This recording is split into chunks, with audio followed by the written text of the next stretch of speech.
네, 안녕하세요. 신현진입니다. 오늘은 이글 증후군, 독수리 증후군인데요. 사실은 이걸 발견한 사람의 이름을 따서 붙여진 증후군입니다. 이글 증후군이 어떤 것인지 한번 살펴보도록 하겠습니다. 증례인데요. 특이원이 없는 46세 남자 환자가 열흘 전부터 두 눈이 선생님 흐리게 보입니다. 뭔가 불편합니다라고 오셨습니다. 그래서 환자분은 이제 어지러움을 동반한 기립성 저혈압이 간헐적으로 있었었고요. 뭐 그 밖에 두통이나 귀에서 슉슉 소리가 들리는 그런 이명 등은 없었습니다. 뭐 과거력상 옛날에 한때 아토피 피부염이 있어가지고 스테로이드를 잠깐 복용했었지만은 5년 전에 중지하고 현재 특별하게 먹는 약은 없으셨습니다. 뭐 환자분의 양안의 시력은 1.0, 안압은 정상이셨었고요. 안검사 해보니까요, 여기 보시면 이게 시신경인데요. 시신경이 원래 이 경계가 뚜렷하게 잘 보여야 되는데 시신경이 부어 있는 것이 보입니다. 이거 이제 OCT라고 해서 이 시신경의 두께를 정밀하게 측정한 결과인데요.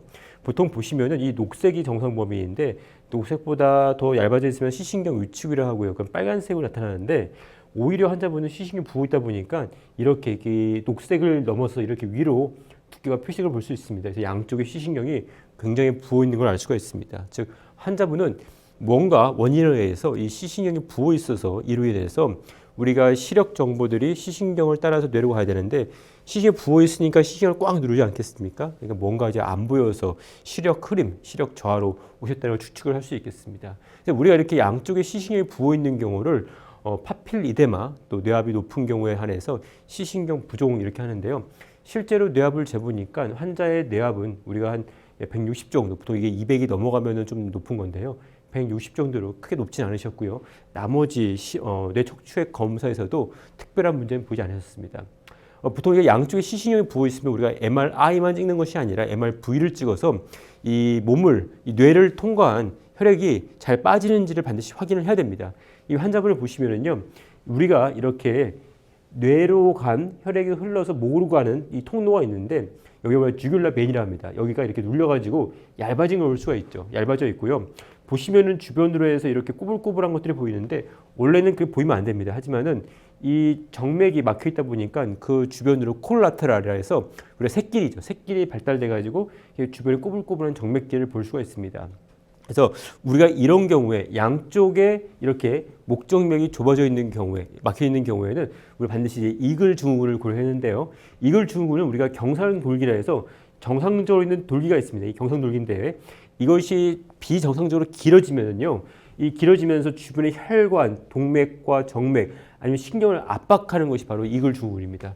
보시는 것처럼 여기가 이제 정맥이 있다면은 여기 이글 증후군이 이 정맥을 압박함으로써 아까 보시는 것처럼 좁아진 협착 소견을 보이고요. 우리가 하수도에서 물이 잘 빠져야 되는데 발 빠지지 않으면 어떻게 됩니까? 우리가 하수가 막히고 물이 넘치게 되죠. 마찬가지로 뒤로 잘 빠져야 되는데 이 경상돌기 때문에 혈관이 눌려 있으니까 못 빠지고 결국은 시신경이 부어서 물이 넘치는 것을 볼 수가 있었습니다.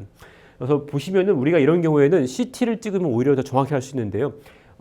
우리가 넥 CT 엔지오, 그러니까 CT 조영술을 찍으면은 혈관과 동시에 이 주변의 뼈와의 위치 관계를 잘 볼 수가 있습니다. 그래서 보시면은 여기가 이제 경상돌기고요. 경상돌기 주변으로 해서 이 좁아져 있는 것들을 볼 수 있고 여기 보시면 특히나 이 척추하고 경상돌기 사이에 같이 여기 굉장히 좁은 걸 볼 수 있습니다. 그래서 이 두 개 때문에 같이 눌린 것을 볼 수가 있습니다. 그래서 이렇게 CT를 찍으면은 좀 더 정확히 알 수가 있고 이런 경우에 우리가 환자분한테 경상돌기를 절제하는 수술을 할 수도 있고요. 수술을 환자분은 원치 않으셔가지고 저희가 뇌압을 낮추는 아세토졸라마이드라는 약을 처방을 해드렸던 경우입니다.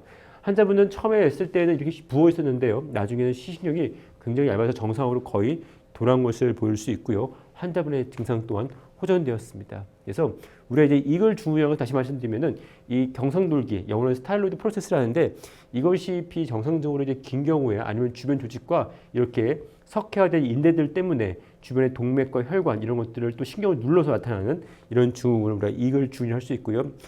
제형적으로는 세 가지 타입이 있습니다. 하나는 우리가 클래식 타입, 하나는 카로티드 타입, 동맥 타입, 하나는 정맥 타입이 있는데 클래식 타입 같은 경우에는 이 신경을 압박하기 때문에 통증이나 아니면 환자가 삼킴 곤란, 다음에 이상 감각, 또 이통 이런 걸로 나타날 수가 있고요. 동맥을 압박하는 경우, 빨간 동맥이 압박하는 경우에는 우리가 혈액이 뇌로 가야 되는데 순간적으로 잘 안으로 막히기 때문에 환자들의 어지러움이나 기립성 저혈압, 아니면 어지러움, 핑 도는 거죠. 아니면 일과성 시력 소실 이런 것도 호소가 있고요. 호노 증후군이라 가지고 이쪽에 이 목동맥에 교감신경이 같이 따라 올라갑니다. 그래서 그 눌리기 때문에 뭐 안검 하수나 땀 분비가 좀 안 되든지 이런 호르몬 증후군이 같이 나타날 수가 있고요.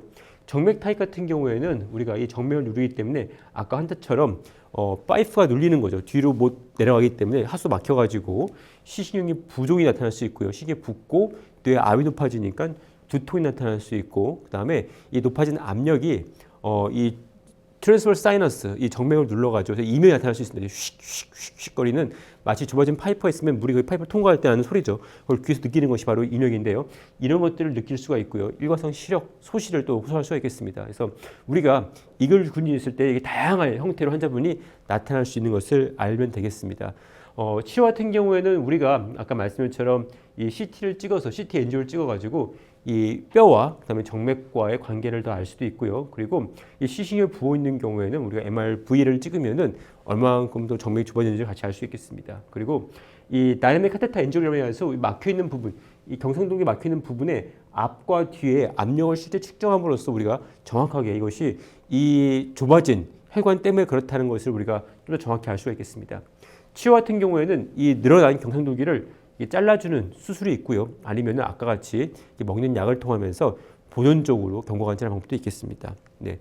정리하면은 이 환자분은 이 늘어난 경상도기 때문에 정맥이 막혀가지고 생긴 시신경 부종을 했던 이글 중후군 환자분이고요. 우리가 어떤 환자들이 일과성 시력 소실을 올 수도 있고 삼킴골라, 연하골라, 안구 통증 이런 걸로도 다 올 수가 있겠습니다. 따라서 우리가 시신경 부종이 있는 경우에는 환자분들 MRV까지 찍어서 이 빠진 하수는 문제 없는지를 확인을 하는 것이 중요했고요. 만약에 이 막혀 있는 게 보인다 그러면 우리가 CT 엔지오를 찍어서 주변에 뼈와의 관계를 같이 살펴보고 만약에 경상돌기의 눌리 압박에 의한 이글 중후군이 의심을 되면은 거기에 따라서 우리가 수술이나 또 약물적인 치료를 시행해 볼 수 있습니다. 감사합니다.